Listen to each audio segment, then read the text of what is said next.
Great day.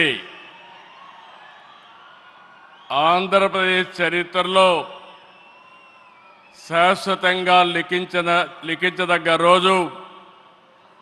ఇలాంటి సమావేశానికి ఏదైతే అమరావతి రాజధాని పనులు నిలిచిపోయినాయి, ఆ రోజు మన ప్రధానమంత్రి గారే ఫౌండేషన్ వేశారు.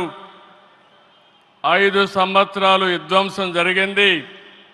మళ్ళీ ప్రధానమంత్రి గారు నేరుగా వచ్చి ఈరోజు పునఃప్రారంభం చేస్తున్నారంటే దీనికంటే మంచి రోజు చరిత్రలో మనకి ఏ రోజు లేదని మరొకసారి మీ అందరికీ విజ్ఞప్తి చేస్తున్నాను.